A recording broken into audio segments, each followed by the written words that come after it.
ನಿಜವಾಗಲೂ ಇವತ್ತು ವಿಪಕ್ಷಗಳು ಅಂದರೆ BJP ಮತ್ತು JDS ಮೇಲೆ ಕಾಂಗ್ರೆಸ್ ಮುಗಿಬೀಳಬೇಕಾಗಿತ್ತು ರಾಜ್ಯಸಭಾ ಚುನಾವಣೆಗೆ ಸಂಬಂಧಪಟ್ಟ ಹಾಗೆ. ಆದರೆ ನಾಸಿರ್ ಹುಸೇನ್ ನಿನ್ನೆ ಒಂದು ಅಸ್ತ್ರವನ್ನು ಕೊಟ್ಟುಬಿಟ್ರು. ವಿಶೇಷ ಅಂದರೆ ಆಡಳಿತಾರೂಢ ಕಾಂಗ್ರೆಸ್ ಸದಸ್ಯರು ಕೂಡ ನಾಸಿರ್ ಬೆಂಬಲಿಗರ ನಡೆಯನ್ನು ಖಂಡಿಸಿದರು. ಇದನ್ನು ಮೆಚ್ಚಬೇಕು ಮತ್ತು ಎಲ್ಲರೂ ಇದನ್ನು ಮಾಡಲೇಬೇಕು. ಏನಾಯಿತು ಸದನದಲ್ಲಿ ಬನ್ನಿ ನೋಡೋಣ.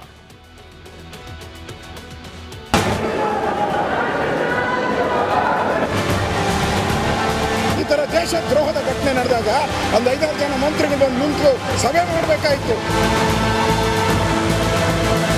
ಕಾಂಗ್ರೆಸ್ ಪಕ್ಷಕ್ಕೆ ದೇಶ ಪ್ರೇಮವನ್ನು ಹೇಳ್ಕೊಡ್ಬೇಕಾ, ಪಾಠ ಕಲಿಬೇಕಂತ ಯಾರನ್ನು ಇಲ್ಲಿ ರಕ್ಷಣೆ ಮಾಡೋ ಅಗತ್ಯ ಇಲ್ಲ ನಮ್ಗೆ.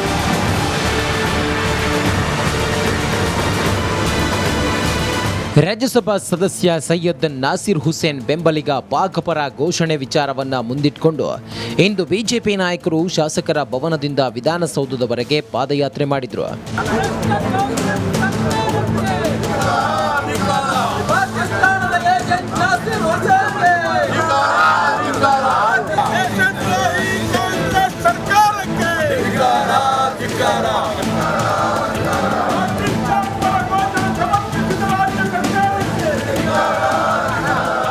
ಇಷ್ಟಕ್ಕೆ ಸುಮ್ಮನಾಗದ ಬಿಜೆಪಿ ನಾಯಕರು ಮೇಲ್ಮನೆ ಮತ್ತು ಕೆಳಮನೆಯಲ್ಲಿ ಪ್ರಸ್ತಾಪ ಮಾಡಿ ಸರ್ಕಾರವನ್ನ ತರಾಟೆಗೆ ತೆಗೆದುಕೊಂಡ್ರು. ಈ ವೇಳೆ ದೇಶ ವಿರೋಧಿ ಚಟುವಟಿಕೆಗೆ ಕಡಿವಾಣ ಹಾಕಲು ಒತ್ತಾಯಿಸಿದ್ರು. ಕಾನೂನು ಪ್ರಕಾರ ರಾಷ್ಟ್ರದ ಅವಮಾನ ಮಾಡಿದರೆ ಕಾನೂನು ಪ್ರಕಾರ ಏನು ಕ್ರಮ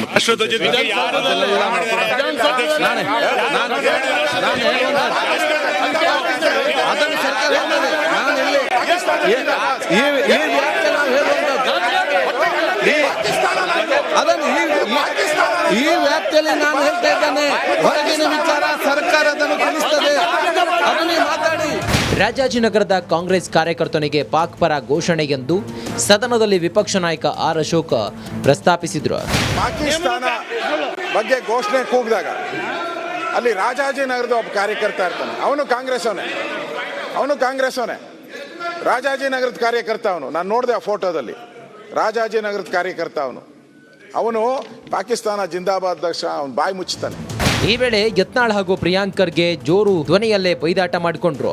ಈತ ಪಾಕ್ ಘೋಷಣೆ ಕೂಗಿದ್ರೆ ಗಲ್ಲಿಗೇರಿಸಿ, ಆದರೆ ಪುಲ್ವಾಮಾ ದಾಳಿ ಬಗ್ಗೆ ಸ್ಪಷ್ಟನೆ ನೀಡಿ ಎಂದು ನರೇಂದ್ರ ಸ್ವಾಮಿ ಕಿಡಿಕಾರಿದ್ರು. ಭಾರತಕ್ಕೆ ಅವಮಾನ ಮಾಡ್ತಕ್ಕಂಥ ಯಾರೇ ದುಷ್ಟ ಇದ್ರು ಈ ಸರ್ಕಾರ ಉಗ್ರವಾದಂತ ಕ್ರಮ ಕೈಗೊಂಡು ಅವ್ರನ್ನ ಗಲ್ಲಿಗೇರಿಸಬೇಕು ಅಂತ ನಾನು ಆಗ್ರಹಿಸ್ತೇನೆ. ಇದರಲ್ಲಿ ಎರಡನೇ ಮಾತಿಲ್ಲ. ಈತ ಪರಿಷತ್ನಲ್ಲೂ ನಮ್ಮ ಸರ್ಕಾರ ಕಾಂಜಿ ಪಿಂಜಿಗಳಿಂದ ಅಧಿಕಾರಕ್ಕೆ ಬಂದಿಲ್ಲ ಎಂದು ಈ ವೇಳೆ ರವಿಕುಮಾರ್ ಜಬ್ಬರ್ ಏಕವಚನದಲ್ಲಿ ಬೈದಾಡಿಕೊಂಡ್ರು.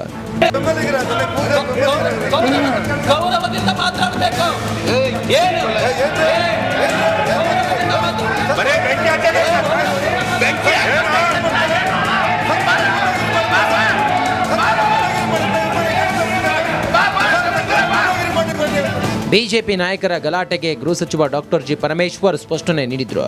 ಪಾಕಿಸ್ತಾನ್ ಜಿಂದಾಬಾದ್ ಅಂತ ಏನಾದರೂ ಆ ವ್ಯಕ್ತಿ ಹೇಳಿದ್ದಾನೆ ಅಂತೇಳಿ ನಮ್ಮ FSL ರಿಪೋರ್ಟ್ ಅಲ್ಲಿ ಬಂದ್ರೆ ಒಂದು ಕ್ಷಣ ಬಿಡೋದಿಲ್ಲ. ಅವನಿಗೇನು ಕಾನೂನಿನಲ್ಲಿ ಶಿಕ್ಷೆ ಕೊಡಬೇಕೋ ಅದನ್ನ ಖಂಡಿತವಾಗಿ ನಾವು ಕೊಡ್ತೇವೆ ಅಂತಕ್ಕಂಥ ಮಾತನ್ನು ಹೇಳ್ತೀನಿ. ಯಾರನ್ನು ಇಲ್ಲಿ ರಕ್ಷಣೆ ಮಾಡೋ ಅಗತ್ಯ ಇಲ್ಲ ನಮಗೆ. ಗೃಹ ಸಚಿವರ ಉತ್ತರಕ್ಕೆ ಆರ್ ಅಶೋಕ್ ಸಿಟ್ಟಾದ್ರು. ಅವರೆಲ್ಲ ಕಡೆಯಿಂದ ಬಂದಿದೆ. ನಿಮ್ಗೆ ಯಾರು ಬಂದು ಈ ತರ ಘಟನೆ ಆಯ್ತು ಇಮಿಡಿಯೇಟ್ ಆಗಿ ಮೀಟಿಂಗ್ ಕರಿಬೇಕು, ವಿಧಾನಸೌಧದಲ್ಲಿ ಚೆಕ್ ಮಾಡಬೇಕು ಅಂತ ಅನಿಸ್ಲೇ ಇಲ್ಲ ನಿಮ್ಮ ಸರ್ಕಾರಕ್ಕೆ. ಯಾರು ಮಂತ್ರಿಗಳು ಬರಬೇಕಾಯ್ತಲ್ಲ. ಈ ತರ ದೇಶದ್ರೋಹದ ಘಟನೆ ನಡೆದಾಗ ಒಂದು 5-6 ಜನ ಮಂತ್ರಿಗಳು ಬಂದು ನಿಂತು ಸಭೆ ಮಾಡಬೇಕಾಯ್ತು.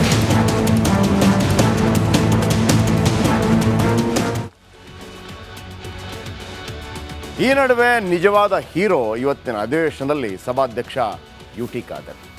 ವಿಧಾನಸಭೆ ಆವರಣದಲ್ಲಿ ಪಾಕಿಸ್ತಾನ ಪರ ಘೋಷಣೆ ಕೂಗಿರುವುದು ಬುಧವಾರದ ವಿಧಾನಸಭಾ ಕಲಾಪದಲ್ಲಿ ತೀವ್ರ ಚರ್ಚೆಗೆ ಗ್ರಾಸವಾಯಿತು. ಇದೇ ವೇಳೆ ಬಿಜೆಪಿ ಶಾಸಕ ಬಸನಗೌಡ ಪಾಟೀಲ್ ಯತ್ನಾಳ್ ಕೆಲ ಆಕ್ಷೇಪಾರ್ಹ ಪದ ಬಳಸಿದ್ದು ಗದ್ದಲಕ್ಕೆ ಕಾರಣವಾಯಿತು. ಅನ್ಪಾರ್ಲಿಮೆಂಟರಿ ಶಬ್ದಗಳು. ಈ ಸಂದರ್ಭದಲ್ಲಿ ಕೋಲಾಹಲ ಉಂಟಾಗುತ್ತೆ. ನಂತರ ಕೋಲಾಹಲ ತಣ್ಣಗಾಗಿಸಿದ ಸ್ಪೀಕರ್ UT ಖಾದರ್ ಪಾಕ್ ಪರ ಘೋಷಣೆ ಕೂಗಿದವರಿಗೆ ನೀವು ಏನು ಹೇಳಿದರೂ ಸಮ್ಮತಿ ಇದೆ ಅಂತ ಹೇಳಿದರು. ಅದಕ್ಕಿಂತ ಮೊದಲು ಅಂತ ಒಂದು ಘೋಷಣೆ ಬಂದಾಗ ಕಾಂಗ್ರೆಸ್ ಕಾರ್ಯಕರ್ತರು ಎದ್ದು ನಿಲ್ತಾರೆ, ಕಾಂಗ್ರೆಸ್ ಶಾಸಕರು ಎದ್ದು ನಿಲ್ತಾರೆ. ಆಗ UT ಖಾದರ್ ಹೇಳ್ತಾರೆ ಅವರು ಪಾಕಿಸ್ತಾನದ ವಿರುದ್ಧ ಮಾತಾಡ್ತಿದ್ದಾರೆ, ನಿಮಗೇನಾಗಿದೆ ಅಂತ. ಆ ಸ್ವಾರಸ್ಯಕರ ಘಟನೆ ಯಾವ ರೀತಿ ಇತ್ತು ಕೇಳಿಸ್ಕೊಳ್ಳಿ. ಅವ ಹಿಂದೂ ಇರಲಿ, ಮುಸ್ಲಿಂ ಇರಲಿ, ಕ್ರಿಶ್ಚಿಯನ್ ಇರಲಿ, ಯಾವನೇ ದೇಶ ವಿರುದ್ಧ ಇದ್ರೆ ಅವನು ಶಿಕ್ಷೆ ಕೊಡಬೇಕು ಅನ್ನೋಂಥದ್ದೇ ನಮ್ಮ ನಮ್ಮ ಮೊದಲ ಆದ್ಯತೆ. ನಾವು ಯಾವುದೇ ಈ ರೀತಿ ರೆಡ್ಡಿ ಸಾಹೇಬ್ರು ಸುಮ್ಕೊಂಡ್ರಿ, ರೆಡ್ಡಿ ಅವರೇ ಕೂತ್ಕೊಳ್ಳಿ, ಸುಮ್ಕೊಂಡ್ರಿ. ಇವ್ರು ಬರೀ ಆರ್ಥಿಕತೆ ಅಂತ ಮಾಡ್ಯಾರ. ಇವ್ರೇನು ಸಂವಿಧಾನದ ಏನು ಬಹಳ ದೊಡ್ಡ ಎಕ್ಸ್ಪರ್ಟ್ ಏನಲ್ಲ. ಇವ್ರೇನು ಸಂವಿಧಾನ ಶಿಲ್ಪಿ ಪಾಕಿಸ್ತಾನ ಪರವಾಗಿದ್ದವ್ರಿಗೆ ಹೇಳಿದ್ದಾರೆ. ಆಯ್ತು, ನೀವು ಕೂತ್ಕೊಳ್ಳಿ. ಅಧ್ಯಕ್ಷರೇ, ನನಗೆ ಮಾತಾಡ್ಲಿಕ್ಕೆ ತಾವು ಅವಕಾಶ ಕೊಟ್ಟಿದ್ದೀರಿ. ನಾನು ರೆಡ್ಡಿ ಅವರೇ, ಯಾರು ದೇಶದ ಅನ್ನ ತಿಂದು, ಯಾರು ಈ ದೇಶದ ನೀರು ಗಾಳಿ ಕುಡಿದು ಈ ದೇಶದ ವಿರುದ್ಧ ಪಾಕಿಸ್ತಾನದ ಪರವಾಗಿ ಘೋಷಣೆ ಕೊಡ್ತಾರಲ್ಲ, ಅವರೆಲ್ಲ ನಮ್ಮ ಕರಾಮಿಗಳನ್ನ ಬಹಳ ಸ್ಪಷ್ಟವಾಗಿ. ಟೆನ್ಷನ್ ಈಗ ನಿಮ್ಗೆ ಏನ್ ಟೆನ್ಷನ್? ನಿನಗೆ ಟೆನ್ಷನ್? ಪಾಕಿಸ್ತಾನ ಪರವಾದ ನಾನು ನೋಡ್ತೇನೆ. ಅಧ್ಯಕ್ಷರಿದ್ದಾರೆ ಹೇಳಿ, ಪಾಕಿಸ್ತಾನ ಪರವಾದ ಜಾಸ್ತಿ ಹೇಳಿ. ನೀವು ಸುಮ್ಮನೆ ಕೂತ್ಕೊಳ್ಳಿ, ಈಗ ಸುಮ್ಮನೆ ಮಾತಾಡಿ. ಅವರು ಪಾಕಿಸ್ತಾನ ಪರವಾಗಿ ಹೇಳಿದ್ದಾರೆ, ಅವ್ರಿಗೆ ಹೇಳಿದ್ದಾರೆ. ನಿಮ್ಗೆ ಏನ್ ಭಾರತದ ಕೂತ್ಕೊಳ್ಳಿ ಈಗ. ನಾವು ಅಧ್ಯಕ್ಷರೇ, ನಾವು ಕಾಂಗ್ರೆಸ್ಗೆ ಬೈದಲ್ಲ, ಕೂತ್ಕೊಳ್ಳಿ. ನಾವು ಮುಖ್ಯಮಂತ್ರಿಗೆ ಬೈದಲ್ಲ. ಯಾರು ದೇಶದ ವಿರುದ್ಧ ಈ ರೀತಿ ಮತ್ತೆ ಏನ್ರಿ ಅವರು ಪಾಕಿಸ್ತಾನ ಪರವಾಗಿದ್ದವರಿಗೆ ಏನ್ ಬೇಕಾದ್ರೂ ಹೇಳಿ, ಅದನ್ನ ನಾನು ಒಪ್ಪಿಗೆ ಕೊಡ್ತೇನೆ. ಮುತ್ತೈದೆ ಮಕ್ಕಳ ಅಂತ ಕರಿಬೇಕಾ? ಮಾತಾಡಿ. ಏನವ್ರು ಮುತ್ತೈದೆ ಮಕ್ಕಳು? ಅವರು ಮೈ ಬ್ರದರ್. ಪಾಕಿಸ್ತಾನದ ಪರವಾಗಿದ್ದವರಿಗೆ ಏನ್ ಬೇಕಿದ್ರು ಹೇಳಿ, ನಾನು ಒಪ್ಪಿಗೆ ಕೊಡ್ತೇನೆ ಅಂತ ಹೇಳ್ಬಿಟ್ರು ಯುಟಿ ಖಾದರ್. ಆಶ್ಚರ್ಯಪಟ್ಟು ಎಲ್ಲರೂ ಕೂಡ. ಆದರೆ ಬಸವರಾಜ ರೆಡ್ಡಿ ಪದೇ ಪದೇ ಪಾಕಿಸ್ತಾನದ ಬಗ್ಗೆ ಬೈದ, ಪದೇ ಪದೇ. ಅರೆ, ಯುಟಿ ಖಾದರ್ ಸಭಾಧ್ಯಕ್ಷರು ಕೇಳಿದ್ರು, ನಿಮ್ಗೇನ್ರಿ ಅವ್ರು ಪಾಕಿಸ್ತಾನದ ಪರ ಯಾರಿದ್ದಾರೆ ಅವ್ರಿಗೆ ಬೈತಾ ಇದ್ದಾರೆ, ನಿಮ್ಗೇನು ಟೆನ್ಷನ್ ಅಂತ. ಈ ಕಾಂಗ್ರೆಸ್ನ ಪಾಕಿಸ್ತಾನ ಪ್ರೇಮ ಇದೆಯಲ್ಲ, ಅದು ಇಂದು ನಿನ್ನೆದಲ್ಲ. ಈ ಹಿಂದೆ ಕಾಂಗ್ರೆಸ್ ನಾಯಕಿ ರಮ್ಯಾ ಒಂದು ಮಾತನ್ನು ಹೇಳಿದರು, ಪಾಕಿಸ್ತಾನ ನರಕವಲ್ಲ, ಅಲ್ಲಿನ ಜನ ಭಾಳ ಒಳ್ಳೆಯವರು ಅಂಥೇಳಿ ರಮ್ಯಾ ಹೇಳಿದರು, ಚಿತ್ರನಟಿ. ಆಮೇಲೆ ಮಣಿಶಂಕರ್ ಅಯ್ಯರ್, ನನಗೆ ಪಾಕಿಸ್ತಾನ ಅಂದರೆ ಭಾಳ ಇಷ್ಟ, ಇದೇ ಮಣಿಶಂಕರ್ ಅಯ್ಯರ್ ಕಾಂಗ್ರೆಸ್ ನಾಯಕ ಹೇಳಿ. ಇದೀಗ ವಾಪಸ್ BJPಗೆ ಬಂದಿದ್ದಾರೆ. ಆದರೆ ಇಮ್ರಾನ್ ಖಾನ್ ನನ್ನ ಅಣ್ಣ ಅಂಥೇಳಿ ನವಜೋತ್ ಸಿಂಗ್ ಸಿದ್ದು ಹೇಳಿದರು, ನನ್ನ ಅಣ್ಣನಿದ್ದ ಹಾಗೆ. ಆಮೇಲೆ ಇನ್ನೋರು ಕಾಂಗ್ರೆಸ್ ನಾಯಕ ಶಶಿ ತರೂರ್, ಮುಷರಫ್, ಜನರಲ್ ಪರ್ವೇಜ್ ಮುಷರಫ್ ಶಾಂತಿ ಕಾಪಾಡಲು ಯತ್ನಿಸ್ತಾ ಇದ್ರು ಅಂತೇಳಿ ಶಶಿ ತರೂರ್. ಆ ಮುಷರಫ್ ಅವಧಿಯಲ್ಲೇ ಕಾರ್ಗಿಲ್ ಯುದ್ಧ ಆಗಿತ್ತು. ಮತ್ತೊಂದು ಕಡೆ ಕಪಿಲ್ ಸಿಬಲ್, ಈಗ ಕಾಂಗ್ರೆಸ್ಸಲ್ಲಿಲ್ಲ, ಮೊದಲು ಕಾಂಗ್ರೆಸ್ ನಾಯಕ.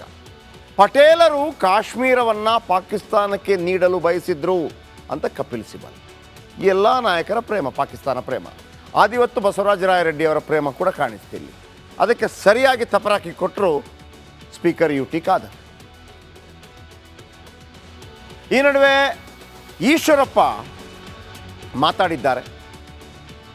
ಯಾವ ರೀತಿ ಮಾಧ್ಯಮದವರನ್ನು ಏಕವಚನದಲ್ಲಿ ಮಾತಾಡಿದರು, ಜೊತೆಗೆ ಪಾಕಿಸ್ತಾನ ಪರ ಘೋಷಣೆ, ಅದರ ಬಗ್ಗೆ ತನಿಖೆ ಆಗಲಿ ಅನ್ನೋಂಥ ವಿಚಾರಕ್ಕೆ ಸಂಬಂಧಪಟ್ಟ ಹಾಗೆ ಮಾಧ್ಯಮದವರು ಪ್ರಶ್ನೆ ಮಾಡಿದಾಗ ನಾಸಿರ್ ಹುಸೇನ್ ಯಾವ ರೀತಿ ನಡ್ಕೊಂಡ್ರು ಅದಕ್ಕೆ ಕೆಂಡವಾದರು ಈಶ್ವರಪ್ಪ. ಕೇಳಿಸ್ಕೊಳ್ಳಿ. ಟಿವಿ ಮಾಧ್ಯಮನ ನೋಡಿದಂತ ತುಂಬಾ ಸ್ಪಷ್ಟವಾಗಿ ಕಾಣುತ್ತೆ, ಕೇಳುತ್ತೆ. ಪಾಕಿಸ್ತಾನ್ ಜಿಂದಾಬಾದ್ ಅಂತ ಕೂಗಿರೋದು ಸತ್ಯ. ಎಲ್ಲ ಟಿವಿ ಮಾಧ್ಯಮಗಳು ತೋರಿಸ್ತಾ ಇದ್ದಾರೆ. ಬೆಳಿಗ್ಗೆ ರಿಪಬ್ಲಿಕ್ ಟಿವಿ ನೋಡಿದೆ ನಾನು. ಆ ಟಿವಿನಲ್ಲಿ ವರದಿಗಾರ ಹೋಗಿ ನಾಸೀರ್ ಹುಸೇನ್ ಅವರೇ ಕೇಳಿದ್ರೆ, ಹೋಗಲೇ ಇನ್ಯಾವನು ತಲೆ ಹುಚ್ಚಾಗಿರ್ಬೇಕು, ಇವನು ಹೊರಗಾಗ್ರಿ, ಈ ಮಾತಿನ ಯಾವನು ಅಂತ ಹೊರಗಾಗ್ರಿ, ಹೋಗೋ ಅಂತ ಕೇಳ್ತಾರೆ ಅಂದಾಗ ಆ ರಿಪಬ್ಲಿಕ್ ಟಿವಿಯ ಜಯಪ್ರಕಾಶ್ ಶೆಟ್ಟಿ ರಿಪೋರ್ಟ್ ಮಾಡ್ತಾರೆ. ನಾನು ನೋಡ್ರೆ ಖಂಡಿತ ಸಂತೋಷನೂ ಆಯ್ತು. ಇಷ್ಟು ಎದಕಾರಕ್ಕೆ ಬಂದೆ ಮಾಧ್ಯಮ ಮಿತ್ರರಿಗೆ ಅಂತೇಳಿ. ಹೋಗಲೇ ನೀನೋಗಲೇ ಅಂದ್ರು ಅವರು, ಜಯಪ್ರಕಾಶ್ ಶೆಟ್ಟಿ ಅವರು. ನೀನೋಗ, ನೀವ್ಯಾವನು? ಒಬ್ಬ ರಾಜ್ಯಸಭಾ ಸದಸ್ಯನಿಗೆ ಅಧಿಕಾರಕ್ಕೆ ಅಂತ ಪತ್ರಿಕಾಕರ್ತರು